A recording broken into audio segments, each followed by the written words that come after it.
Hello everyone, आज हम पढ़ेंगे डायबिटीज़ मेलाइटिस के बारे में, जो कि एक बहुत ही इंपॉर्टेंट टॉपिक है। मैक्सिमम सारे एग्जाम्स में पूछा जाता है, चाहे बीएससी का एग्ज़ाम हो, एमएससी में अगर कोई एमएसएन से कर रहा हो तो उसमें भी पूछा जाता है। जितने भी हमारे एंट्रेंस होते हैं इसमें से कोई ना कोई क्वेश्चन आता ही है। तो आज मैं डायबिटीज़ मेलाइटिस को लेके जितने भी कंसेप्ट हैं वो सारे मैं क्लियर करने वाली हूँ। क्या होता है, कितने टाइप के होते हैं, क्या क्या चीज़ें हैं इसके अंदर, इसके साइन एंड सिम्टम्स क्या है, हम इसका मैनेजमेंट कैसे कर सकते हैं, ये सारी चीज़ें मैं आज आपसे डिस्कस करने वाली हूँ। तो बने रहिए और देखिए। सबसे पहले हम स्टार्ट करेंगे इंट्रोडक्शन से कि डायबिटीज़ मेलाइटिस होता क्या है। सबसे जैसे कि आपको स्क्रीन पे दिख रहा होगा, तो सबसे पहले हमारा इंट्रोडक्शन है। तो डायबिटीज़ मेलाइटिस में एक्चुअल में होता क्या है, देखो। डायबिटीज़ मेलाइटिस जो है वो एक ऐसी कंडीशन है जो आपने, हम लोकल लैंग्वेज में बोल देते हैं शुगर होना, जैसे किसी को शुगर होना। तो इसमें होता क्या है, शुगर होना, शुगर का मतलब होता है ग्लूकोज, यानी ग्लूकोज का लेवल बढ़ना। तो हम अपने मेडिकल टर्म में उसको ग्लूकोज बोलते हैं। तो ग्लूकोज के लेवल को बढ़ना, ग्लूकोज का लेवल बढ़ना, इसका मेडिकल टर्म होती है हाइपरग्लाइसीमिया। तो डायबिटीज़ मेलाइटिस के अंदर अगर मैं नॉर्मली आपको एक कॉमन लैंग्वेज में बताऊं, तो डायबिटीज़ मेलाइटिस के अंदर हमारी बॉडी के अंदर ग्लूकोज का लेवल जो है वो इंक्रीज़ हो जाता है। क्यों हो रहा है, किस वजह से हो रहा है, इसके बहुत सारे रीजन्स है, बहुत सारे कॉजेज है, जो हम आगे जाके डिटेल में पढ़ेंगे। तो इंट्रोडक्शन में क्या है, इंट्रोडक्शन में यही है कि डायबिटीज़ मेलाइटिस के अंदर हमारी बॉडी के अंदर ग्लूकोज को मेंटेन करने के लिए जो एक बहुत ही ज़रूरी चीज़ होती है वो होती है इंसुलिन। इंसुलिन बहुत ज़रूरी है हमारी बॉडी में ग्लूकोज के लेवल को मेंटेन करने के लिए। तो हमारी बॉडी में या तो ग्लूकोज की कमी हो जाती है या फिर ग्लूकोज इतना रिलीज़ नहीं होता जिसकी वजह से हमारी बॉडी में ग्लूकोज का लेवल मेंटेन हो पाए, जिसकी वजह से बॉडी में ग्लूकोज का लेवल इंक्रीज़ होता है और पेशेंट को डायबिटीज़ मेलाइटिस होता है। इंसुलिन क्या है, इंसुलिन एक ऐसा हार्मोन है जो हमारी सेल्स के अंदर ग्लूकोज की एंट्री होने तक, जैसे कि मान लो, अब जैसे मान लो अगर ये सेल है, अगर हमें इस और ये हमारे यहाँ पर बाहर जो है ये हमारे ग्लूकोज के कंपोनेंट है। सेल, ये हमारा सेल है, उस सेल के बाहर यहाँ पर जो है वो ग्लूकोज के कंपोनेंट है। अगर इन ग्लूकोज के कंपोनेंट को सेल के अंदर जाना है, तो सेल के अंदर जाने के लिए हमारे सेल के सरफेस पे इंसुलिन के रिसेप्टर्स प्रेजेंट होते हैं। इंसुलिन जो है हमारी बॉडी के अंदर पेनक्रियाज रिलीज करते हैं। तो जब हमारी बॉडी में ग्लूकोज का लेवल बढ़ता है तो उस टाइम पर जो पेनक्रियाज है वो इंसुलिन रिलीज करता है। इंसुलिन जो है वो यहाँ पर सेल के ऊपर जो इंसुलिन के रिसेप्टर्स प्रेजेंट है उनसे जाके बॉन्ड करता है, उससे जाके जुड़ता है। जुड़ने के बाद जैसे ही वो जुड़ता है, चैनल ओपन होता है और बाहर जितना भी ग्लूकोज है वो सारा सेल के अंदर एंटर होता है। सेल को एनर्जी मिलती है और हमारी सेल्स जो है वो काम करती है, हमारी बॉडी जो है फंक्शन करती है, हमारी बॉडी जो है वो काम करती है। तो इस तरीके से जो है हमारी बॉडी के अंदर इंसुलिन जो है वो काम करता है। तो इंसुलिन क्या है, एक ऐसा हार्मोन है जो करता क्या है, हमारी बॉडी के अंदर ग्लूकोज को सेल के अंदर एंटर करवाता है ताकि सेल काम कर सके। जैसे हमें जीने के लिए खाना ज़रूरी है, एनर्जी ज़रूरी है, हमारी सेल की सारी एनर्जी है ग्लूकोज। हमारी सेल जितना भी काम करती है वो ग्लूकोज की वजह से काम करती है। अगर सेल्स को ग्लूकोज नहीं मिलेगा तो सेल्स काम नहीं कर पाएगी। अब सेल के अंदर ग्लूकोज एंटर होगा, वो कैसे होगा, वो इंसुलिन की वजह से होगा। अगर इंसुलिन हमारी बॉडी में है तो ही ग्लूकोज जो है वो सेल के अंदर एंटर होता है, जिसकी वजह से हमारी सेल्स को ग्लूकोज मिलता है, हमारी सेल्स को एनर्जी मिलती है और हमारी सेल्स जो है वो काम करती है। तो ये हुआ इसका इंट्रोडक्शन। नेक्स्ट आते हैं अब इसकी डेफिनेशन पे।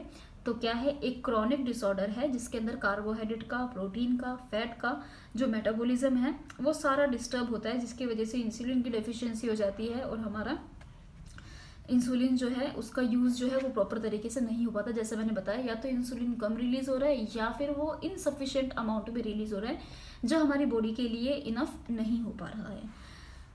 अब इसके अंदर हम कब बोलेंगे किसी भी पेशेंट को कि भाई इसको डायबिटीज़ मेलाइटिस हुआ है, ठीक है, तो उसके लिए ना कुछ स्पेसिफिक सिम्टम्स होते हैं जिससे पता लगता है। तो सबसे पहले डेफिनेशन आई होप आपको क्लियर हो गई होगी। सिंपल सी बात है, डायबिटीज़ मेलाइटिस के अंदर हमारी बॉडी में ग्लूकोज का लेवल बढ़ जाता है। किस वजह से बढ़ जाता है, इंसुलिन की कमी की वजह से बढ़ जाता है। This is called diabetes mellitus. हमारी बॉडी के अंदर ग्लूकोज का लेवल इंक्रीज हो जाता है, किस वजह से, इंसुलिन की कमी होने की वजह से या फिर इंसुलिन इनसफिशिएंट अमाउंट में रिलीज हो रहा है उस वजह से। तो अभी हम जब आगे टाइप्स पढ़ेंगे ना, तो ये जो दो कंडीशन है कि ग्लूकोज की कमी की वजह से या फिर ग्लूकोज है ही नहीं, ये दोनों अलग अलग टाइप है जो हम अभी आगे जाके डिस्कस करेंगे। तो this is called diabetes mellitus. Glucose जो है उसका अमाउंट ज़्यादा हो जाना, जिसको हम बोलते हैं हाइपरग्लाइसीमिया। किस वजह से, इंसुलिन की कमी की वजह से या फिर इनसफिशिएंट अमाउंट में इंसुलिन प्रेजेंट होता है, उस वजह से हमारी बॉडी के अंदर ग्लूकोज का लेवल बढ़ रहा है, जिसको हम डायबिटीज मेलाइटिस बोलते हैं। नेक्स्ट आता है हमारे पास कि अब हम कौन से पेशेंट को बोलेंगे कि भाई इसको डायबिटीज मेलाइटिस हुए। तो इसके लिए हमारे जो पेशेंट है, पेशेंट में आते हैं क्लासिकल सिम्टम्स प्लस जो उसका रैंडम ब्लड शुगर लेवल है वो होना चाहिए more than 200 ml, more than 200 ml mg/dl होना चाहिए। तब हम बोलते हैं कि हाँ भाई जो पेशेंट है वो डायबिटीज़ मेलाइटस उसको है। अभी क्लासिकल सिम्टम कौन कौन से हैं यहाँ नीचे मैंने लिखा है, पोलीयूरिया, पोलीडिप्सिया, वेट लॉस और पोलीफेजिया। ये अब मेन क्लासिकल सिम्टम है वैसे पोलीयूरिया, पोलीडिप्सिया एंड वेट लॉस ही आते हैं। 3 P's अगर पूछा जाए भाई 3 P कौन से है डायबिटीज़ मेलाइटस के, तो 3 P के अंदर आते हैं पोलीयूरिया, पोलीडिप्सिया और पोलीफेजिया। क्लासिकल सिम्टम में वेट लॉस आता है, पोलीयूरिया, पोलीडिप्सिया एंड वेट लॉस। तो पोलीयूरिया का क्या मतलब हुआ, पोली मतलब एक्सेसिव अमाउंट में, यूरिया मतलब यूरिन का पास आउट होना, यानी एक्सेसिव अमाउंट में यूरिन पास आउट होता है। पोलीडिप्सिया, अब जब उसका यूरिन बहुत ज़्यादा पास होगा तो उसको प्यास भी बहुत ज़्यादा लगेगी, तो इसमें पोलीडिप्सिया का मतलब होता है एक्सेसिव थर्स्ट, पेशेंट को प्यास बहुत ज़्यादा लगती है।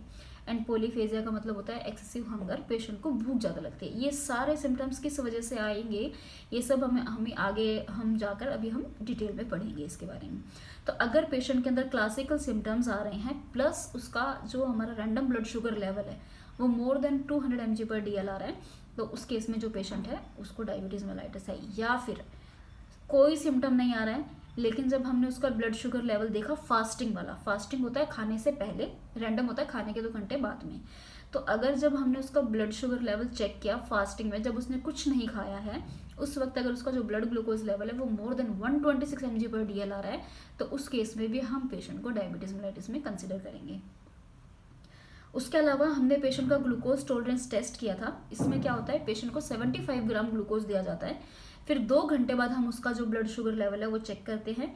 अगर हमने उसको 75 ग्राम शुगर दिया, उसके 2 घंटे बाद जब हमने उनका ग्लूकोज लेवल देखा और वो मोर देन 200 mg/dl आया, उसको भी हम डायबिटीज़ मेलाइटिस में ही कंसिडर करेंगे। फिर आता है HbA1c। अच्छा, HbA1c जो है ये एक ऐसा टेस्ट है, ये हमें पेशेंट के पिछले 2 to 3 मंथ के हमें ब्लड ग्लूकोज लेवल के बारे में बता देता है कि पिछले 3 महीने से पेशेंट का ब्लड ग्लूकोज लेवल किस रेंज में रहा होगा। तो अगर जो HbA1c है वो भी मोर देन 6.5% है, दैट मीन्स कि पेशेंट को डायबिटीज़ मेलाइटिस है। तो ये हमारे कुछ आप ये बोल सकते हैं डायग्नोस करने के तरीके हैं कि हम कैसे डायग्नोस कर सकते हैं कि पेशेंट को डायबिटीज़ मेलाइटिस है कि नहीं है। तो उसमें हमने क्या क्या पढ़े हैं, सबसे पहले तो जो पेशेंट है उनके अंदर क्लासिकल सिम्टम्स आ रहे हैं, यानी पोलीयूरिया, पोलीडिप्सिया एंड वेट लॉस, ये 3 सिम्टम पेशेंट के अंदर आ रहे हैं, और साथ में उसका जो RBS लेवल है वो मोर देन 200 mg/dl आया है, तो वो पेशेंट डायबिटीज़ में जाएगा। दूसरा, अगर पेशेंट को कोई सिम्टम नहीं आ रहा है लेकिन जो उसका फास्टिंग ब्लड ग्लूकोज लेवल है वो मोर देन 126 mg/dl आ रहा है, उस केस में भी जो पेशेंट है वो डायबिटीज़ मेलाइटिस में ही जाएगा। अगर जो है ग्लूकोज टॉलरेंस टेस्ट हमने पेशेंट का करा, जिसके अंदर हम जो है 75 ग्राम शुगर देते हैं, उसके 2 घंटे बाद हम टेस्ट करते हैं, उस वक्त अगर उसका मोर देन 200 mg/dl आता है तभी भी हम उसको डायबिटीज़ में कंसिडर करेंगे। अगर हम उसका HbA1c चेक कर रहे हैं विच इज़ मोर देन 6.5%, तो उस केस में भी हम जो है डायबिटीज़ मेलाइटिस में ही कंसिडर करते हैं। तो अब ये आगे मैंने नॉर्मल बता रखे हैं कि नॉर्मली जो है ग्लूकोज का लेवल फास्टिंग में कितना होता है, खाने के बाद कितना होना चाहिए जिसको हम नॉर्मल मानेंगे, या फिर कौन सी रेंज है जो डायबिटीज़ की नियरेस्ट रेंज है कि भाई अगर वो उतना अमाउंट आ रहा है तो दैट मीन्स कि पेशेंट को आगे चल के डायबिटीज़ हो सकता है। तो जो नॉर्मल है, अगर हम फास्टिंग की बात करें तो लेस देन 100 जो है फास्टिंग का ये नॉर्मल माना जाता है, लेस देन 100 ये नॉर्मल माना जाता है। पोस्ट मील मतलब खाने के बाद, यानी इसका मतलब है RBS, इसका मतलब है रैंडम ब्लड ग्लूकोज लेवल। तो अगर रैंडम ब्लड शुगर लेवल अगर हम चेक कर रहे हैं which is less than 140 then it is okay, ये नॉर्मल है। और हमारा जो HbA1c है जो कि हमें 2 to 3 मंथ के ग्लूकोज के लेवल की रेंज बताता है, अगर वो लेस देन 5.6 आया है विच इज़ ऑल्सो नॉर्मल। अब अगर range more than 100 and less than 126, यानी जो रेंज है वो 100 से 126 के बीच की रेंज आ रही है, तो उसको हम प्री डायबिटिक में कंसिडर करते हैं। मतलब उसको आगे अगर अभी उसने कंट्रोल नहीं किया, प्रॉपर डाइट नहीं ली, प्रॉपर एक्सरसाइज नहीं की, तो आगे चल के उसको डायबिटीज़ हो सकता है। ठीक है, अगर उसका RBS मोर देन 140 से 200 आ रहा है तभी भी उसको जो है प्री डायबिटिक में माना जाएगा। अगर 5.7 से 6.4 HbA1c आ रहा है तो उस केस में भी हम उसको प्री डायबिटिक मानेंगे। है उसकी अगर हम बात करें तो मोर देन 126 फास्टिंग, जैसे कि अभी हमने पीछे पढ़ा, more than 200 RBS and more than 6.5 HbA1c। ये जो स्कोरिंग है ये होती है डायबिटिक की स्कोरिंग, ठीक है। अगर डायबिटीज़ का जो फास्टिंग का लेवल है वो मोर देन 126 आ रहा है, RBS मोर देन 200 आ रहा है, HbA1c जो है वो मोर देन 6.5 आ रहा है, तो उस केस में हम उसको डायबिटीज़ की कंडीशन मानते हैं। अब डायबिटीज़ जो है वो दो तरीके का होता है, टाइप 1 एंड टाइप 2, ठीक है। दोनों के बारे में डिटेल में पढ़ेंगे, टाइप 1 क्या होता है, टाइप 2 क्या होता है। टाइप 1 डायबिटीज़ मेलाइटिस जो है destroy insulin making cell in the pancreas. इसके अंदर जो पेनक्रियाज है, मैंने जैसा कि बताया था पेनक्रियाज इंसुलिन की प्रोडक्शन करता है, तो जो पेनक्रियाज है, पेनक्रियाज के अंदर बीटा सेल्स प्रेजेंट होते हैं। जैसे 4 सेल्स होते हैं, alpha, beta, gamma and PP sales. तो इंसुलिन जो पेनक्रियाज है उसकी बीटा सेल, जो अल्फा सेल है वो ग्लूकागन रिलीज करती है, ठीक है। जो बीटा सेल है वो इंसुलिन रिलीज करती है, जो डेल्टा सेल है वो सोमेटोस्टेटिन रिलीज करती है। तो जो बीटा, हमारा काम है बीटा सेल्स थे, जो बीटा सेल्स होती है वो इंसुलिन प्रोडक्शन कर रही है। अब अगर मान लो पेनक्रियाज में कोई भी प्रॉब्लम हो गई है या जो हमारी बीटा सेल्स है उसकी डिस्ट्रक्शन हो गई है, अगर बीटा सेल की डिस्ट्रक्शन हो जाएगी तो इंसुलिन तो रिलीज नहीं हो पाएगा। यानी कि जो हमारा पेनक्रियाज है, जो हमारा पेनक्रियाज है, इसके अंदर हमारे जो है बीटा सेल प्रेजेंट है। अब अगर ये जो बीटा सेल्स है अगर इनकी डिस्ट्रक्शन हो जाए, ठीक है, क्योंकि ये जो बीटा सेल्स है ना यही इंसुलिन का प्रोडक्शन करते हैं, यही हमारी बॉडी में इंसुलिन का प्रोडक्शन करते हैं। अब अगर इनका किसी भी कारण से डिस्ट्रक्शन हो जाए, कारण जो है मैक्सिमम ऑटो इम्यून ही होता है। ऑटो इम्यून का मतलब हमारी बॉडी के सेल्स ही हमारी बॉडी के सेल्स को डिस्ट्रॉय करना शुरू कर देते हैं, उसको हम बोलते हैं ऑटो इम्यून। तो अगर हमारी बॉडी में कोई भी मिसमैनेजमेंट हुआ या कुछ भी हुआ जिसकी वजह से हमारी बॉडी ने बीटा सेल्स को डिस्ट्रक्शन करना शुरू कर दिया, जिसकी वजह से इंसुलिन की प्रोडक्शन नहीं हुई, अगर इंसुलिन प्रोड्यूस नहीं होगा तो भाई ग्लूकोज के जो हमारी सेल्स है, सेल्स के पास इंसुलिन जाएगा नहीं, सेल्स के पास इंसुलिन नहीं जाएगा तो जो बाहर जो हमारा ग्लूकोज पड़ा हुआ है वो सेल के अंदर एंटर नहीं हो पाएगा और सेल को ग्लूकोज नहीं मिलेगा, सेल स्टारवेशन होगा, सेल को ग्लूकोज नहीं मिलेगा, हमारी बॉडी बहुत ही थकी फील करेगी क्योंकि हमारी सेल्स के पास एनर्जी नहीं होगी और हमारे ब्लड के अंदर ग्लूकोज का लेवल बढ़ता रहेगा, ठीक है। ये हमारा सेल के पास में, ये मान लो हमारी ब्लड वेसल्स है, हमारी ब्लड वेसल्स के अंदर जो हमारे बॉडी का ग्लूकोज का लेवल है वो बढ़ता रहेगा क्योंकि ये ग्लूकोज सेल के अंदर जा ही नहीं रहा, क्योंकि सेल के अंदर जाने के लिए इंसुलिन चाहिए, इंसुलिन है नहीं, तो हमारी जो ये ग्लूकोज है ये सेल के अंदर जा नहीं पाएगी, ये हमारी जो ये ब्लड वेसल्स है इन्हीं के अंदर बढ़ती रहेगी एंड एट द एंड हमें देखने को मिलेगा हाइपरग्लाइसीमिया, यानी increase in the glucose level. Glucose का जो लेवल है वो वो इंक्रीज हो जाएगा बॉडी के अंदर। कोई भी चीज़ जब बढ़ती है या घटती है तो वो ब्लड में बढ़ती है घटती है, ऐसा नहीं हमारे सेल में बढ़ रही है कहीं और बढ़ती है। कोई भी चीज़ इंक्रीज होती है डिक्रीज होती है वो हमारे ब्लड में इंक्रीज या डिक्रीज होती है। ब्लड टेस्ट ही करते हैं हमेशा, उससे तो पता लगता है कौन सी चीज़ बढ़ी है कौन सी चीज़ घटी है, तो हमेशा ब्लड में बढ़ती है घटती है। तो ये समझना बहुत ज़रूरी है कि टाइप 1 डायबिटीज़ मेलाइटिस में एक्चुअल में क्या हो रहा है। आगे हम इसके पैथोफिजियोलॉजी में इसको और डिटेल से पढ़ेंगे। तो टाइप 1 डायबिटीज़ मेलाइटिस में हमारा जो पेनक्रियाज होता है उसके अंदर बीटा सेल्स होते हैं जो इंसुलिन रिलीज करते हैं। उन बीटा सेल्स की डिस्ट्रक्शन हो जाती है due to any reason, auto immune reason, उन सेल्स की डिस्ट्रक्शन हो जाती है जिसकी वजह से इंसुलिन जो है वो सेल्स के पास नहीं जाएगा। अगर इंसुलिन सेल के पास नहीं जाएगा तो जो हमारी सेल्स है वो ग्लूकोज का इंटेक नहीं कर पाएगी, क्योंकि ग्लूकोज को अगर सेल के अंदर जाना है तो उनको इंसुलिन चाहिए। एक तरीके से आप ये समझ लो कि इंसुलिन जो है ना एक तरीके से दरवाजे का काम कर रहा है सेल के ऊपर। अगर तुम्हें चाहिए भाई मेरे घर का दरवाज़ा खुले तो वहाँ पे दरवाज़ा होना चाहिए, मान लो सारी दीवारें ही हैं तो वो खुलेगा कैसे। तो जो हमारी सेल है, हमारे सेल के ऊपर दरवाजे की तरह काम करता है इंसुलिन। अब जब तक गेट नहीं खुलेगा तब तक सेल ग्लूकोज अंदर नहीं जाएगा और गेट को खोलने के लिए इंसुलिन का होना ज़रूरी है। तो हमारे सेल के ऊपर जब तक इंसुलिन नहीं आएगा तब तक ग्लूकोज अंदर नहीं जाएगा। और इंसुलिन कहाँ से आएगा, पेनक्रियाज से आएगा। पेनक्रियाज की बीटा सेल इंसुलिन रिलीज करेगी, बट हमारी जो बीटा सेल्स हैं उनकी तो हो गई है डिस्ट्रक्शन, तो अब इंसुलिन कहाँ से आएगा, इंसुलिन होगा ही नहीं, जिसकी वजह से हमारी ये जो ग्लूकोज है ये सेल के अंदर एंटर नहीं कर पाएगी। और अब अगर ये अंदर नहीं एंटर करेगी तो हमारी बॉडी में तो ग्लूकोज का लेवल बढ़ेगा ना, क्योंकि सेल के पास तो जा नहीं रहा, हम तो खाना खा रहे हैं, हमारी बॉडी में तो ग्लूकोज का लेवल बढ़ रहा है, लेकिन जो ये ग्लूकोज है ये हमारी सेल के अंदर नहीं जा रहा, जिसकी वजह से ब्लड वेसल्स के अंदर ग्लूकोज का लेवल बढ़ता रहता है और पेशेंट में हाइपरग्लाइसीमिया देखने को मिलता है।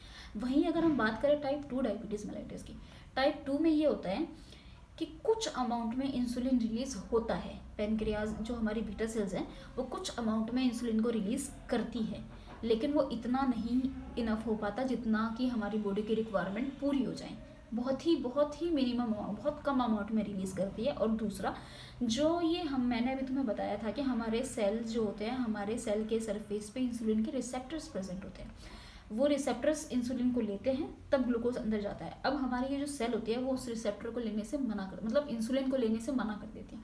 हमारे जो सेल के रिसेप्टर्स हैं वो इंसुलिन को लेते ही नहीं, वो रेजिस्ट कर जाते हैं, हमारे जो सेल्स हैं वो इंसुलिन से रेजिस्ट हो जाते हैं। रेजिस्टेंस का मतलब होता है कि नहीं चाहिए, वो रुकावट लगा देते हैं वहाँ पे कि भाई नहीं इंसुलिन, ये तो इट इज़ लाइक कि भाई ये मेरे घर का सदस्य नहीं है, पता नहीं कौन है, हम नहीं जानते इसको, इट इज़ लाइक दैट।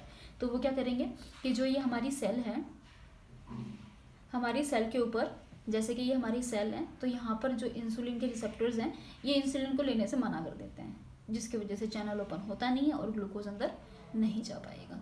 तो ये जो इंसुलिन है कुछ अमाउंट में रिलीज हो रहे हैं, होने के बाद वो सेल के पास जा रहे हैं, लेकिन जो सेल है सेल ने उसको लेने से मना कर दिया कि नहीं भाई हमें नहीं चाहिए, यानी हमारी जो सेल है वो इंसुलिन से रेजिस्ट हो गई है, रेजिस्टेंस प्रोवाइड कर रही है। तो इसकी वजह से फिर वही सेम चीज़ ग्लूकोज जो है वो सेल के अंदर आएगा नहीं, तो ग्लूकोज का लेवल ब्लड में बढ़ेगा, जिसकी वजह से हमें हाइपरग्लाइसीमिया देखने को मिलेगा। आगे हम इसमें अब इसकी पैथोफिजियोलॉजी है भाई हम आगे भी दोबारा बढ़ेंगे। अच्छा, अब कौन सी एज में देखने को मिलता है, तो जो टाइप 1 डायबिटीज़ मेलाइटिस होता है वो मोस्ट कॉमनली बच्चों में देखने को मिलता है, ठीक है। तो ड्यूरिंग चाइल्डहुड, वैसे तो किसी भी एज में हो सकता है बट हम बात करते हैं ज़्यादातर, तो ज़्यादातर बच्चों में देखने को मिलता है। वही हम बात करें टाइप 2 डायबिटीज़ मेलाइटिस की, किसी भी एज में हो सकता है, लेकिन maximum over after 45 years he देखने को मिलता है। सिम्टम्स जैसा कि अभी हमने पढ़े थे, इंक्रीज थ्रस्ट यानी पॉलीडिप्सिया होता है, फ्रीक्वेंट यूरिनेशन यानी पोलीयूरिया होता है, एक्सट्रीम हंगर यानी पोलीफेजिया होता है, एंड अनइंटेंटेड वेट लॉस होता है पेशेंट का बहुत ज़्यादा वेट लॉस होता है। तो ये हम अभी सिम्टम्स पढ़ चुके हैं, क्योंकि जो है ग्लूकोज का लेवल जब हमारे में बॉडी में बढ़ेगा तो हमारी बॉडी भी कुछ कंपनसेट करने का कोशिश करेगी, हमारी बॉडी भी चाहेगी कि भाई अननेसेसरी ये जो हमारी बॉडी के अंदर लेवल बढ़ रहा है मैं इसको बॉडी से कैसे बाहर निकालूँ, क्योंकि हमारी सबसे पहला जो डिफेंस मैकेनिज्म होती है वो हमारी बॉडी खुद ही अप्लाई कर देती है। हम जब तक सोचते हैं हम दवाई ले, पहले हमारी बॉडी पूरी मेहनत कर चुकी होती है, जब वो कुछ नहीं कर पाती तब वो लेवल आता है कि हाँ अब दवाई लेनी है, तो सबसे पहले हमारी बॉडी खुद ही उनसे लड़ लेती है। तो जब हमारी बॉडी में इतना ज़्यादा ग्लूकोज का लेवल बढ़ता है तो उस टाइम पर हमारी बॉडी क्या करेगी, भाई ग्लूकोज को लेवल को अब बॉडी से बाहर निकालना है तो वो यूरिन का अमाउंट बढ़ा देती है और यूरिन के थ्रू वो ग्लूकोज को बाहर निकालना शुरू कर देती है। इसीलिए डायबिटीज़ वाले पेशेंट के अंदर हमें पोलीयूरिया देखने को मिलता है, क्योंकि हमारी बॉडी में ग्लूकोज का लेवल इतना ज़्यादा होता है कि उसको बॉडी से बाहर निकालने के लिए यूरिन का अमाउंट बढ़ा दिया जाता है, यूरिन की फ्रीक्वेंसी बढ़ा दी जाती है, ताकि बॉडी के अंदर ये जो ग्लूकोज का लेवल बढ़ रहा है इसको हम बॉडी से बाहर निकालें। अब पेशेंट अगर बार बार यूरिन पास आउट करेगा, बार बार वॉशरूम जाएगा, बार बार यूरिन पास आउट करेगा, ऑब्वियसली प्यास लगेगी, बॉडी में डिहाइड्रेशन होगी, उसको बार बार प्यास लगेगी, इसीलिए दूसरा सिम्टम हमें देखने को मिलता है इंक्रीज थ्रस्ट, उसको बार बार उसको प्यास लगेगी। तीसरी चीज़ ये होती है कि जैसे कि अभी हमारी बॉडी के अंदर ग्लूकोज का लेवल बढ़ रहा है लेकिन सेल को ग्लूकोज नहीं मिल रहा है, बॉडी ब्लड में ग्लूकोज का लेवल बढ़ रहा है बट हमारे जो सेल है उसको ग्लूकोज नहीं मिल रहा है। तो उस केस में फिर ये क्या करते हैं कि जैसे हमारी बॉडी वही कंपनसेट करने के लिए वो फैट का मेटाबॉलिज्म करना शुरू कर देती है, प्रोटीन का मेटाबॉलिज्म करना शुरू कर देती है कि भाई इन सब के मेटाबॉलिज्म के एंड प्रोडक्ट से हमें एटलीस्ट ग्लूकोज मिलेगा तो हमारी सेल को ग्लूकोज मिल जाएगा। लेकिन चाहे कितना ही ग्लूकोज इंक्रीज हो जाए, जब तक इंसुलिन नहीं होगा सेल को ग्लूकोज मिल नहीं सकता। तो इस तरीके से क्या है कि जब मेटाबॉलिज्म हो जाता है, ग्लूकोज का मेटाबॉलिज्म हो रहा है, फैट का मेटाबॉलिज्म होता है, प्रोटीन का होता है, कार्बोहाइड्रेट का होता है, तो हमें बार बार भूख लगती है, क्योंकि इन सब का मेटाबॉलिज्म बहुत जल्दी होता है। मेटाबॉलिज्म का मतलब जल्दी खाना पच जाना, तो जितनी जल्दी खाना पचेगा उतनी ज़्यादा भूख लगेगी, तो इसीलिए हमें बार बार इसमें भूख भी लगती है। तो ये होता है टाइप 1 के। टाइप 2 में क्या होता है, टाइप 2 में हमें फ्रीक्वेंट यूरिनेशन देखने को मिलेगी, सेम वही है। उसके बाद प्यास भी लगती है, जैसा कि हमने पढ़ लिया ब्लरी विजन भी देखने को मिलेगा, और स्किन के ऊपर पिगमेंटेशन यानी जो स्किन होती है वो डार्क भी हो जाती है, कई बार हमें स्किन जो है वो भी डार्क देखने को मिल जाती है। उसके अलावा एपेटाइट यानी भूख लगती है पेशेंट को, क्योंकि उसकी बॉडी में बार बार मेटाबॉलिज्म होता है, तो इसीलिए उसको भूख भी बहुत ज़्यादा लगती है। तो ये कुछ स्पेसिफिक सिम्टम्स हैं जो हमें देखने को मिलते हैं।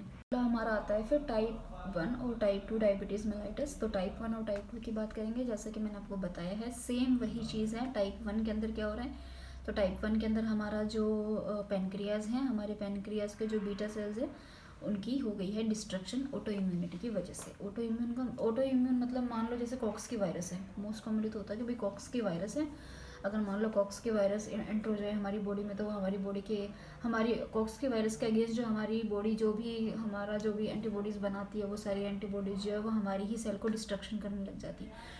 तो बेसिकली आपको सिर्फ इतना याद रखना है, ऑटो इम्यूनिटी की वजह से, किसी भी ऑटो इम्यून कंडीशन की वजह से हमारी जो बीटा सेल्स हैं वो 80% डैमेज हो जाती है, जिसकी वजह से हमारी बॉडी में इंसुलिन नहीं होता, क्योंकि पैनक्रियाज जो है वो इंसुलिन की प्रोडक्शन करती ही नहीं होता। अब अगर इंसुलिन नहीं होगा तो जो ग्लूकोज है वो सेल के अंदर नहीं जाएगा, तो वो ब्लड के अंदर बढ़ता है, इसीलिए ब्लड में ग्लूकोज का लेवल बढ़ेगा। तो अब इसमें प्रॉब्लम क्या हो रही है, इंसुलिन नहीं है, जिसकी वजह से ग्लूकोज के अंदर जो है ग्लूकोज सेल के अंदर एंटर ही नहीं कर रहा। क्यों? क्योंकि इंसुलिन नहीं है।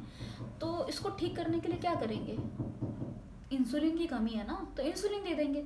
तो इसका ट्रीटमेंट जो है वो भी एक ही है, इंसुलिन दे दो। नीड एक्सोजीनियस इंसुलिन, मतलब बाहर से हमें इंसुलिन देना पड़ेगा, क्योंकि इसमें सिर्फ एक ही प्रॉब्लम है कि पेशेंट की बीटा सेल जो है वो डिस्ट्रक्शन हो गई है, जिसकी वजह से इंसुलिन बॉडी में रिलीज नहीं हो रहा। इसीलिए सेल जो ग्लूकोज है वो सेल के अंदर एंटर ही नहीं कर पा रहा। तो सारा प्रॉब्लम इंसुलिन का है कि भाई इंसुलिन नहीं है, तो इंसुलिन नहीं है तो बाहर से इंसुलिन दे देंगे। तो इसके अंदर फिर हम जो इसका जो हमारा ट्रीटमेंट है वो सीधा से इतना ही है कि टाइप 1 के लिए हम उसको इंसुलिन दे देंगे, ठीक है, बाहर से हम उसको इंसुलिन दे देते हैं। वही अगर हम टाइप 2 की बात करें तो इसमें मैंने बताया इंसुलिन प्रेजेंट तो है, बट इतना इनफ अमाउंट में नहीं है। पहली बात कि जितना हमारी बॉडी को रिक्वायरमेंट है, दूसरा जो हमारी सेल है वो भी इंसुलिन से रेजिस्ट हो गई है, जिसकी वजह से इंसुलिन जो है वो बाइंड नहीं कर पा रहा रिसेप्टर के साथ, जिसकी वजह से ग्लूकोज सेल में एंटर नहीं हो पा रहा, और जो सेल है उसको ग्लूकोज नहीं मिल रहा है। तो वही है, सेल के अंदर जो भी इंसुलिन के रिसेप्टर्स हैं उनके अंदर डिस्टर्बेंस हो गई है हमारी, जिसकी वजह से हमारी ब्लड ग्लूकोज के अंदर इसका लेवल बढ़ेगा ग्लूकोज का। इसको ट्रीट कैसे करेंगे, अब इसमें जो है सेल रजिस्ट हुई है, ठीक है, तो इसके लिए हमें ओरल हाइपोग्लाइसीमिक एजेंट देने होते हैं। दूसरा हाइपरग्लाइसीमिया भी हो रहा है तो इंसुलिन भी दे देंगे, और है ना। और तीसरा हम पेशेंट को बोलेंगे अच्छी डाइट का इंटेक करो और प्रॉपर एक्सरसाइज करो। तो टाइप 1 में तो सिर्फ इतना ही होता है कि भाई इंसुलिन दे दो, क्योंकि प्रॉब्लम इंसुलिन की है। लेकिन टाइप 2 के अंदर क्या होता है, टाइप 2 के अंदर ये होता है कि हम जो है इसमें डाइट के लिए बोलते हैं, पेशेंट को एक्सरसाइज करने के लिए बोलेंगे, ओरल हाइपोग्लाइसेमिक एजेंट देते हैं और इंसुलिन दे देते हैं। देखो अब जैसे ये डायग्राम है, इससे आपको और आपका कंसेप्ट जो है वो बिल्कुल क्लियर हो जाएगा। ये हमारा जो है ये हमारा नॉर्मल पैनक्रियाज है, ठीक है, और ये जो आप देख रहे हो येलो कलर के, ये हमारे हैं बीटा सेल्स, ये इंसुलिन की प्रोडक्शन करते हैं, ठीक है, ये इंसुलिन की प्रोडक्शन करते हैं, ये हमारे बीटा सेल है, ये हेल्दी सेल है, ठीक है, ये हमारा ये वाला जो है ना ये हमारा हेल्दी सेल है। नॉर्मली ये मतलब हेल्दी सेल मतलब हेल्दी पैनक्रियाज है। नॉर्मली हमारी बॉडी के अंदर ये फंक्शन चलता है कि ये हमारे बीटा सेल्स होते हैं और इस तरीके से वे इंसुलिन की प्रोडक्शन करते हैं। अब टाइप 1 में क्या हुआ, टाइप 1 में हमारे जो टी सेल्स होते हैं, ठीक है, जो हमारे टी सेल WBC का टाइप है, जो हमारे टी सेल है डिफेंस मैकेनिज्म का काम करते हैं। हमारी बॉडी में कोई भी फॉरेन बॉडी आती है उससे लड़ने का काम करते हैं, ये सारा काम करने का काम इनका होता है। तो इसमें हमारे ये जो टी सेल्स होते हैं ये इन बीटा सेल को तोड़ देते हैं, डिस्ट्रॉय कर देते हैं, जो मर्जी वो लोग करते तो हैं। T cell destroy beta cell, T cell जो है वो डिस्ट्रॉय कर देते हैं बीटा सेल को, जिसकी वजह से इंसुलिन की प्रोडक्शन होती ही नहीं है, ठीक है। अब टी सेल भी हमारी बॉडी का हिस्सा है, बी सेल भी हमारी बॉडी का हिस्सा है, लेकिन फिर भी टी सेल जाके बी सेल को मार रहे हैं, यानी हमारी ही बॉडी का सेल हमारी ही बॉडी के सेल को मार रहा है। इसी को बोलते हैं ऑटो इम्यून, ठीक है। टी सेल भी हमारी बॉडी का हिस्सा है, बी सेल भी हमारी बॉडी का हिस्सा है, लेकिन स्टिल क्या कर रहे हैं, टी सेल जाके बीटा सेल को मार रहे हैं, डिस्ट्रॉय कर रहे हैं, इसीलिए ऑटो इम्यून बोला हुआ है इनको।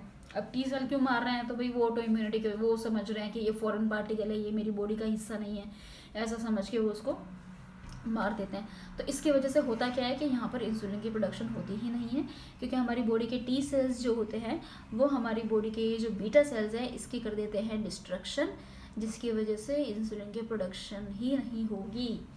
ये हमने पढ़ा टाइप 1 में। वहीं ये देखो, ये सेम वही चीज़ है।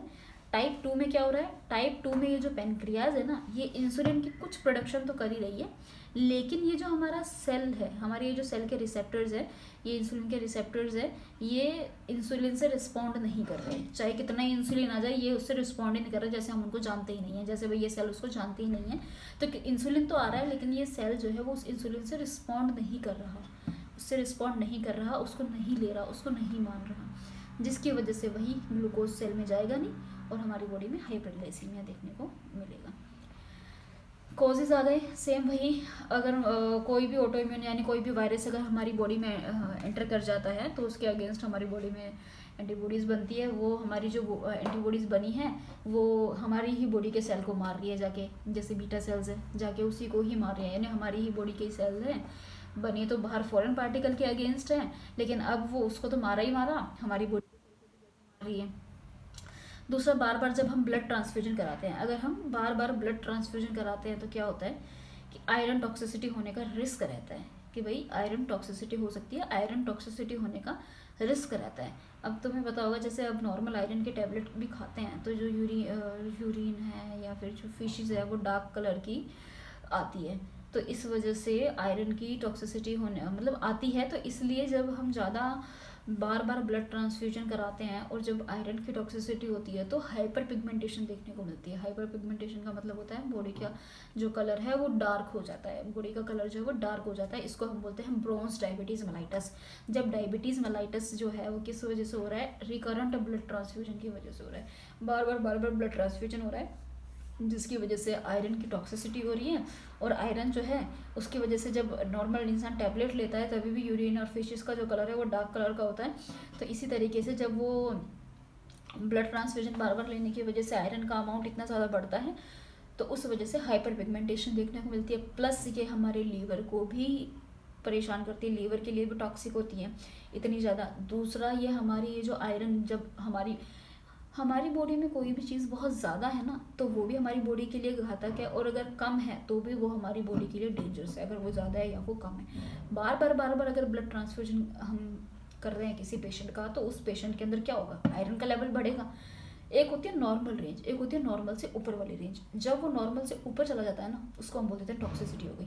अब वो जो टॉक्सिसिटी हुई वो हमारी बॉडी में हर जगह जाके अपना इफेक्ट दिखाएगी, हर जगह जाके जहाँ जहाँ वो दिखा सकती है वहाँ वहाँ वो अपना इफेक्ट दिखाएगी। सबसे पहला तो वो क्या करेगी, हाइपर कर देगी, यानी स्किन के कलर को डार्क कर देगी। दूसरा, हमारे लीवर में जाएगी और हमारे लीवर को भी ख़राब करना शुरू कर देगी। हमारे लीवर के लिए भी टॉक्सिक है इतना आयरन, वही वो नहीं झेल सकता। तीसरा, हमारा जो पेनक्रियास है उसके बीटा सेल को भी जाके डिस्ट्रक्शन करेगी, उसके भी सेल को जाके डिस्ट्रक्शन करेगी, इतना ज़्यादा आयरन जो होता है। तो इसको हम बोलते हैं ब्रोंज डायबिटीज़ मेलाइटस, ठीक है। और एज मैंने आपको बताई दी है, या तो ये बच्चों में, वैसे तो मैक्सिमम बच्चों में ही देखने को मिलती है। साइन एंड सिम्टम्स की भी हम बात कर चुके हैं, क्या क्या होता है।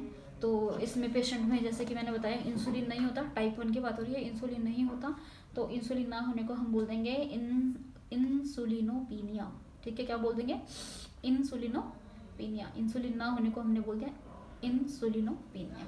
तो क्या होगा, अब जैसा कि मैंने बताया, ये हमारा सेल है, यहाँ पर हमारे इंसुलिन के रिसेप्टर्स लगे होते हैं, ये बाहर यहाँ पर ब्लड वेसल्स होती हैं जिनके अंदर क्या होता है, ग्लूकोज होता है, ठीक है। अब हमारी सेल जो है वो काम करती है, सारे काम हमारी सेल ही करती है बेचारी। तो जो सेल है उनको काम करने के लिए ग्लूकोज चाहिए, तो ग्लूकोज जो है उसको सेल के अंदर जाना पड़ेगा, लेकिन ग्लूकोज को सेल के अंदर जाने के लिए इंसुलिन चाहिए।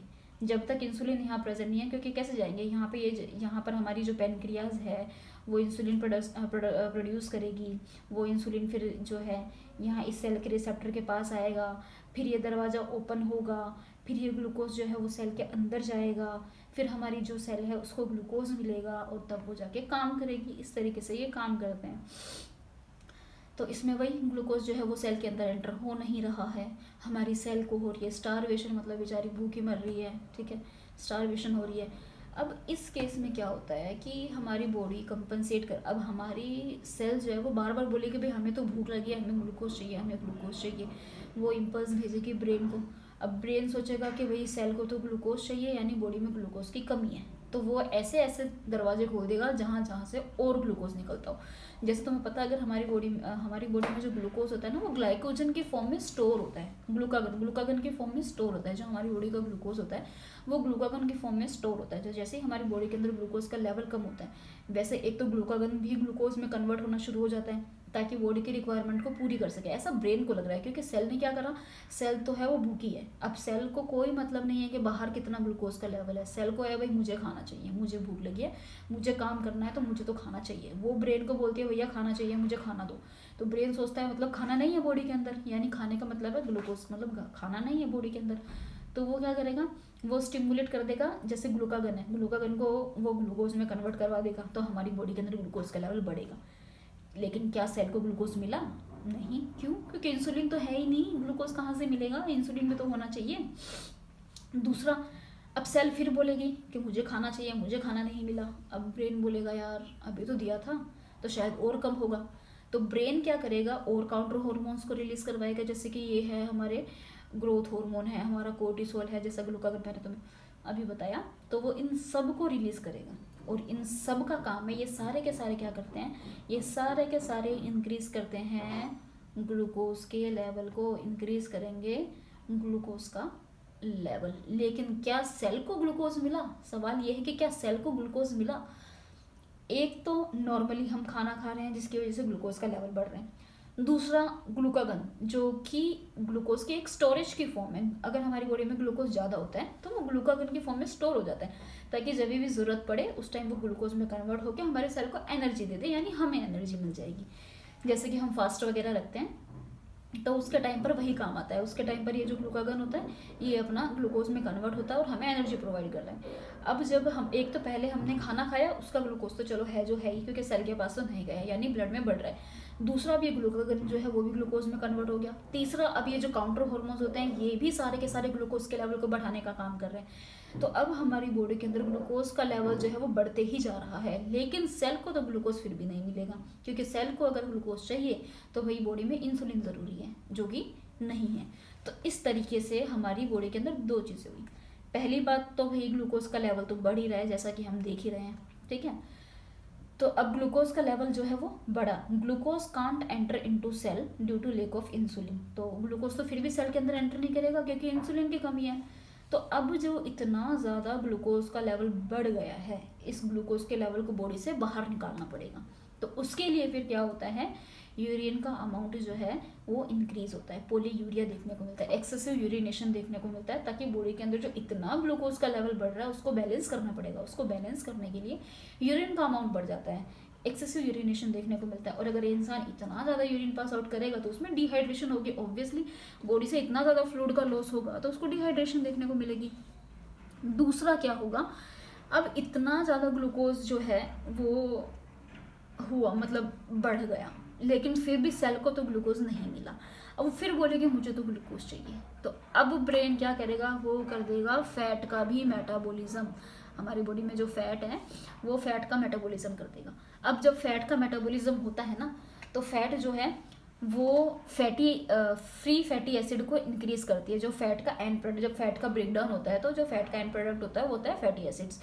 तो वो फैटी एसिड के लेवल को बढ़ाती है, जिसका एंड प्रोडक्ट होता है कीटोन बॉडीज। बेसिकली हम ये बोल सकते हैं कि जब फैट का मेटाबॉलिज्म होता है तो कीटोन बॉडीज रिलीज होती है।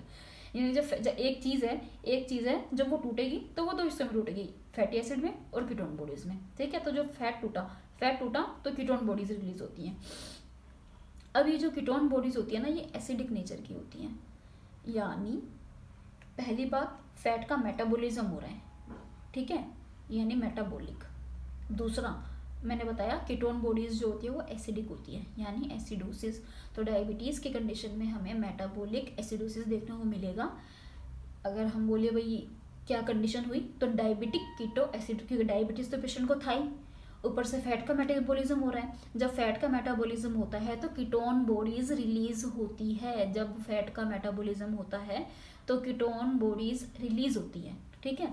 तो जिसकी वजह से कीटोन बॉडीज एसिडिक नेचर की होती है, इसलिए बोला है कीटोएसिडोसिस। लेकिन ये सिर्फ टाइप 1 में देखने को मिलेगा, क्योंकि हम ये टाइप 1 के कॉम्प्लिकेशन पढ़ रहे हैं। क्योंकि टाइप 2 डायबिटीज़ मेलाइटिस में कुछ अमाउंट में इंसुलिन होता है, यहाँ पर बिल्कुल इंसुलिन है ही नहीं।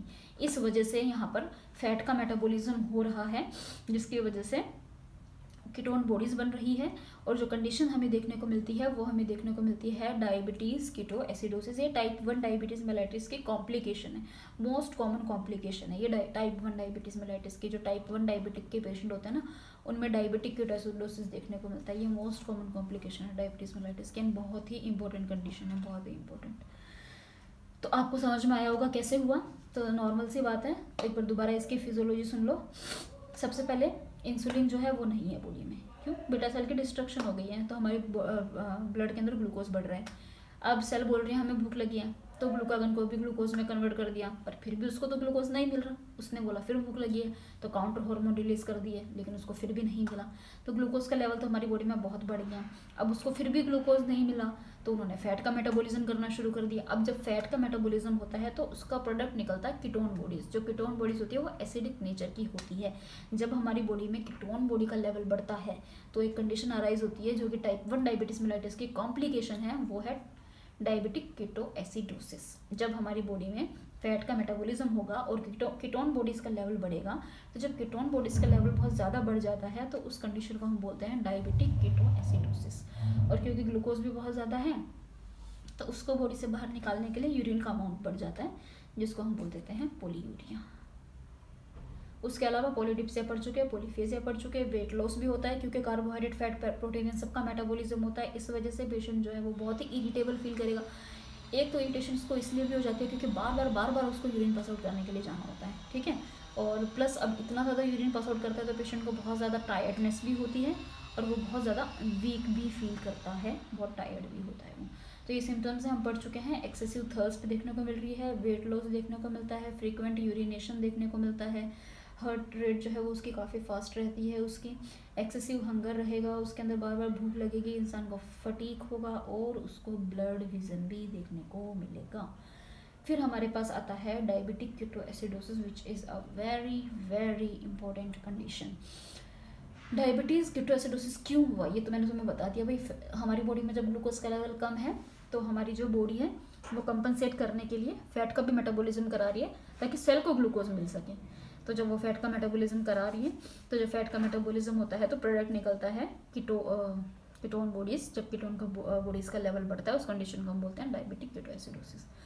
अब ये जो कीटोन बॉडीज़ है, जब इन कीटोन बॉडीज़ का लेवल बहुत ज़्यादा बढ़ जाता है ना, तब जो हमारा एक बैरियर होता है, ब्लड ब्रेन बैरियर, यानी हमारा ब्रेन और हमारी बॉडी जो है ना, हमारा जो ब्रेन है और जो हमारी बॉडी है, इनके बीच में ना एक बैरियर लगा होता है जिसको हम बोल देते हैं ब्लड ब्रेन बैरियर। तो जो भी हम दवाइयाँ खाते हैं, सारी दवाइयाँ जो है ना वो ब्लड ब्रेन बैरियर को क्रॉस करके ब्रेन में नहीं जाती, क्योंकि ब्रेन के साथ हम ज़्यादा छेड़छाड़ नहीं कर सकते। लेकिन ये जो कीटोन बॉडीज़ होती है ना, ये ब्लड ब्रेन बैरियर को क्रॉस कर सकती है। तो ये क्या करेगी, ये हमारे ब्रेन के अंदर जाके इकट्ठा होना शुरू हो जाएगी। जो कीटोन बॉडीज़ हैं ये हमारे ब्रेन में जाएगी और ये हमारे ब्रेन में इकट्ठा होना शुरू हो जाती है, जिसकी वजह से हमें कंडीशन देखने को मिलती है जिसको हम बोलते हैं इंसेफेलोपैथी। ठीक है, ब्रेन का डिसऑर्डर है, तो हमें ये कंडीशन इसमें देखने को मिलती है। अब हमारी बॉडी फिर कंपनसेट करेगी, ठीक है।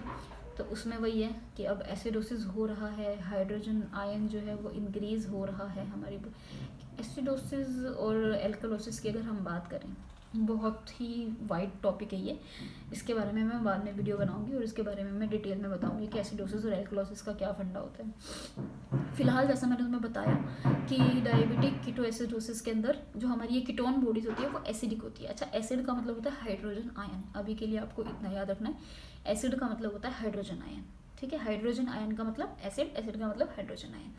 तो एसिड, अगर हमारी बॉडी में एसिड का लेवल बढ़ रहा है, इसका मतलब हमारी बॉडी में हाइड्रोजन आयन का लेवल बढ़ रहा है, ठीक है। एसिड का मतलब हाइड्रोजन आयन, तो अगर एसिड का लेवल बढ़ रहा है मतलब हाइड्रोजन आयन का लेवल बढ़ रहा है। तो अब क्या होगा कि इसको हमारी बॉडी से रिलीज़ करने के लिए, बाहर निकालने के लिए हमारी बॉडी एक कंपनसेटरी रेस्पिरेशन एक्टिवेट करा देती है हमारे अंदर, जिसको हम बोलते हैं कोस्मोल रेस्पिरेशन। कोस्मोल रेस्पिरेशन होता है कि जो हम रेस्पिरेशन, जो हम सांस ले रहे हैं, हमारी सांस का जो रेट और जो डेप्थ है ना वो बढ़ जाता है, ताकि हम ज़्यादा से ज़्यादा CO2 को बाहर निकाल सकें, ठीक है। ज़्यादा से ज़्यादा हम CO2 को बाहर निकाल सकें, क्योंकि CO2 क्या है, एसिड है। CO2 जो है वो एसिड है, तो जैसे अगर हम इसे डीप और जल्दी जल्दी डीप और बिल्कुल रेट जो है, एक तो हमने वो बढ़ा दिया और दूसरा हम बहुत डीप सांस ले रहे हैं, ठीक है। अब जब मैं डीप सांस ले रही हूँ तो मैं बाहर भी उतना ही निकालूंगी, जितना ज़्यादा CO2 बाहर जाएगा उतना ही ज़्यादा एसिड भी बाहर निकलेगा। तो कोस्मल रेस्पिरेशन के अंदर रेट और डेप्थ जो है ब्रीदिंग का वो इंक्रीज हो जाता है, ताकि CO2 जो है वो बाहर आए और जो एसिडोसिस है वो रिजॉल्व हो जाए, ठीक है। दो चीज़ें देखो, दो चीज़ें हैं एसिडोसिस को रिजॉल्व करने के लिए, दो चीज़ें हो रही हैं यहाँ पे। पहला मैंने बताया भाई एसिडोसिस को रिजॉल्व करने कैसे होगा, तो भाई मैंने बताया एसिडोसिस के अंदर हाइड्रोजन आयन बढ़ता है, तो उस हाइड्रोजन आयन के लिए को मेंटेन करने के लिए क्या किया जाता है, हमारी बॉडी क्या करती है, हाइड्रोजन आयन जो है ना उसको सेल के अंदर भेज देती है। मैंने बताया कोई भी चीज़ बढ़ने का मतलब है ब्लड में बढ़ना। तो अब हमारी बॉडी क्या करेगी, जैसे कि मान लो ये सेल है और ये हमारी ब्लड वेसल्स है। अब इस ब्लड वेसल जो है इसके अंदर एसिड का लेवल बढ़ा हुआ है, यानी हाइड्रोजन का लेवल इसमें बढ़ा हुआ है, इसमें हाइड्रोजन का लेवल जो है वो इंक्रीज हो रखा है। तो अब हमारी बॉडी क्या, हमारा जो कंपनसेटरी मैकेनिज्म होगा वो क्या करेगा, इस हाइड्रोजन को ना सेल के अंदर डाल देगा, ताकि बॉडी से हाइड्रोजन आयन जो है वो कम हो जाए, बॉडी से ब्लड से हाइड्रोजन आयन कम हो जाए। ब्लड से हाइड्रोजन आयन कम होने का मतलब है कि हमारी बॉडी में एसिड का कम होगा। मैंने बताया ना एसिडोसिस मतलब हाइड्रोजन आयन बढ़ रहा है, हाइड्रोजन आयन बढ़ रहा है तो मतलब एसिडोसिस हो रहा है। तो हाइड्रोजन आयन अगर कम होगा तो एसिडोसिस भी ठीक हो जाएगा, ठीक है, एसिडोसिस जो है वो ठीक हो जाएगा। तो हाइड्रोजन आयन बढ़ रहा है, कहाँ बढ़ रहा है, ब्लड के अंदर बढ़ रहा है। तो उसको कम कैसे करें, तो उसको कम करने के लिए हमारी बॉडी क्या करेगी कि हमारी ब्लड वेसल्स के अंदर जो हाइड्रोजन आयन है उसको सेल के अंदर डाल देगी, ताकि ब्लड में हाइड्रोजन आयन कम हो जाए। ब्लड में कम होने का मतलब हमारी बॉडी में कम होना। तो अब ये क्या करेंगे, ये उस हाइड्रोजन आयन को हमारी सेल के अंदर डाल देंगे। अब जो सेल है ना उसके अंदर ऑलरेडी फिक्स अमाउंट होता है हर चीज़ का, कि भाई इतना अमाउंट में ये, इतना अमाउंट में ये, या इतना इतना होना चाहिए। तो अब जब हाइड्रोजन आयन सेल के अंदर जा रहा है तो भाई हाइड्रोजन आयन जो है उसकी इतनी रिक्वायरमेंट नहीं है, जितना चाहिए था उसको, उसके पास सब कुछ उतना उतना अवेलेबल है। तो अगर हाइड्रोजन आयन उसके अंदर जाएगा तो उसके अंदर वो ओवर हो जाएगा, ज़्यादा चीज़ हो जाएगी। तो अब क्या है कि अगर इसके अंदर कोई चीज़ जानी है ना तो इसमें से कोई चीज़ फिर बाहर भी निकलेगी, वरना वो चीज़ इसमें एडजस्ट नहीं हो पाएगी, ठीक है। तो अगर सेल है, इस सेल के अंदर अगर हाइड्रोजन आयन इसके अंदर जा रहा है ना, तो अगर उसको यहाँ रहना है तो यहाँ से कुछ किसी चीज़ को बाहर निकलना पड़ेगा, तभी वो यहाँ रह पाएगा। तो कोई चीज़ अगर सेल के अंदर जाएगी तो कोई चीज़ सेल के बाहर भी निकलेगी। तो एसिडोसिस को मेंटेन करने के लिए, हमारी बॉडी में एसिड का लेवल बढ़ा हुआ है, उसको मेंटेन करने के लिए हमारी बॉडी ने क्या करा, हाइड्रोजन आयन को सेल में शिफ्ट कर दिया। अब सेल क्या करेगी, भाई ओवरलोड हो रहा है, सेल पोटेशियम को बाहर भेजेगी कि जाओ तुम बाहर जाओ, अभी जगह नहीं है, अभी तुम बाहर जाओ। तो वो पोटेशियम को बाहर भेजती है। इसीलिए इस कंडीशन में हमें हाइपर कैलीमिया देखने को मिलता है। हाइपर कैलीमिया का मतलब होता है इंक्रीज पोटेशियम लेवल। तो इस कंडीशन में हाइपर कैलीमिया देखने को मिलता है। तो ये होती है एक चीज़ एसिडोसिस को मेंटेन करने की। आई होप कि क्लियर हो गई होगी कि भाई एसिड का लेवल बढ़ा हुआ है, एसिड का मतलब होता है हाइड्रोजन आयन का बढ़ना। तो हमारी बॉडी हाइड्रोजन आयन को सेल के अंदर भेजेगी और ताकि हमारे ब्लड में हाइड्रोजन का लेवल कम हो जाए, लेकिन हमारी सेल किसी चीज़ को बाहर निकालेगी क्योंकि उसको उसमें एडजस्ट करवाना है। तो वो किसको बाहर निकालती है, पोटेशियम को बाहर निकालती है। तो पोटेशियम बाहर निकलने का मतलब कहाँ बढ़ रहा है, बाहर जाके कहाँ जा रहा है, तो भाई सेल के बाहर तो ब्लड वेसल्स होती हैं। तो जो पोटेशियम है वो इस सेल से निकलेगा और कहाँ जाएगा, ब्लड वेसल्स में जाएगा। और अगर पहले से ही पोटेशियम जितना चाहिए उतना प्रेजेंट है, अब सेल ने भेज दिया और तो पोटेशियम का लेवल बढ़ेगा, तो पेशेंट में हाइपरकैलेमिया देखने को मिलेगा। दूसरा मैंने तुम्हें बताया कोस्मल रेस्पिरेशन, ठीक है। तो ये इसमें ये है कि जैसे CO2 कार्बन डाइऑक्साइड भी एसिडिक नेचर की होती है, उसका जो नेचर है वो भी एसिडिक होता है, वो भी एसिड ही माना जाता है। CO2 जो है वो एसिड ही होता है। तो हमारी बॉडी से एसिड को कम करने के लिए हम क्या करेंगे, जितना हो सके उतना CO2 को बाहर निकालेंगे, जितना हो सके उतना CO2 को, कार्बन डाइऑक्साइड। तुम्हें पता है जब हम इनहेल करते हैं तो O2 अंदर जाती है, जब हम एक्सहेल करते हैं तो CO2 बाहर आती है। तो अगर हमें एसिडोसिस को ठीक करना है तो जितना हो सके उतना हमें CO2 को बाहर निकालना है। तो इसीलिए बॉडी को कोस्मल रेस्पिरेशन करवाती है। कोस्मल रेस्पिरेशन का मतलब होता है कि जो हमारा ब्रीदिंग का जो रेट है और जो डेप्थ है वो बढ़ जाएगा। एक तो हम ज़्यादा ब्रीथ करेंगे और दूसरा डीप ब्रीथ करेंगे, बिल्कुल डीप सांस अंदर लेके बिल्कुल डीपली छोड़ेंगे ताकि ज़्यादा से ज़्यादा ऑक्सीजन ले सकें और जितना हो सके उतना CO2 को बाहर निकाल सके, ताकि हम इस एसिड को बैलेंस कर दें। तो ये है हमारा डायबिटिक कीटोएसिडोसिस को हमें कैसे रिजॉल्व करना है। दो चीज़ें हैं, हाइड्रोजन आयन को रिजॉल्व करना और कोस्मल रेस्पिरेशन। दूसरा, जब बॉडी के अंदर कीटोन बॉडीज का लेवल बढ़ता है तो फ्रूटी स्मेल देखने को मिलती है। जो ब्रीथ में जो स्मेल आती है ना वो फ्रूटी स्मेल आती है। एब्डोमिनल पेन देखने को मिलता है, नोजिया वॉमिटिंग देखने को मिलता है, डिहाइड्रेशन देखने को मिलती है, जो मैंने बता ही दिया है। डिहाइड्रेशन को हम कैसे ठीक कर सकते हैं, तो 0.9% नॉर्मल सलाइन प्लस डेक्सट्रोज दे देते हैं।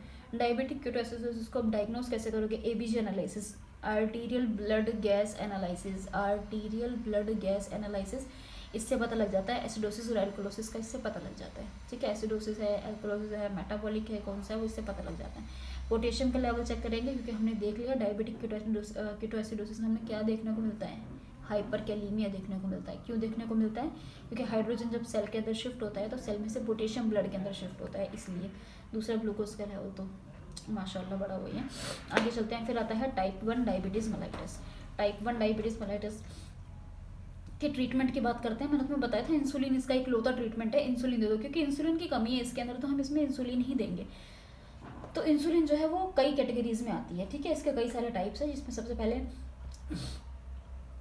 रैपिड एक्टिंग आती है। रैपिड एक्टिंग का मतलब होता है तुमने अभी दिया, 5 से 15 मिनट के अंदर वो अपना इफेक्ट दिखाना शुरू कर देगी। ये ऑनसेट, इसका मतलब है कि भाई कितनी देर में वो अपना इफेक्ट दिखाना शुरू करेगी। इसमें हो गया है इस टाइम में जो इसका लेवल अपना एकदम पीक पे होगी, और इनका मतलब होता है कि कब से कब तक ये अपना, कितने घंटे का इनका ड्यूरेशन है, कब तक हमारी बॉडी में रहती है, कितनी देर तक ये अपना इफेक्ट जो है रखती है, ठीक है। तो रैपिड एक्टिंग का मतलब होता है जैसे ही हमने उसको दिया 5 से 15 मिनट के अंदर उसने अपना इफेक्ट दिखाना शुरू कर दिया। 1 से 2 घंटे में वो पीक लेवल पे होती है, 2 से 4 घंटे का इसका ड्यूरेशन होता है। ऐसे ही शॉर्ट एक्टिंग है, ये अपना 30 मिनट में अपना ऑनसेट पे आ जाती है, 2 से 3 घंटे बाद ये पीक पे होती है। ऐसे ही इंटरमीडिएट है, लॉन्ग एक्टिंग है और अल्ट्रा लॉन्ग एक्टिंग है। तो ये सब है कि कितनी देर में ये अपना इफेक्ट दिखाती है, इतने टाइम में ये अपने पीक पर होती है, और इतना इनका ड्यूरेशन होता है। अब हम टाइप 2 डायबिटीज़ मेलाइटिस के बारे में अगली वीडियो में डिस्कस करेंगे। तो टाइप 2 डायबिटीज़ मेलाइटिस के लिए अगले वीडियो मेरे चैनल पर ज़रूर देखें।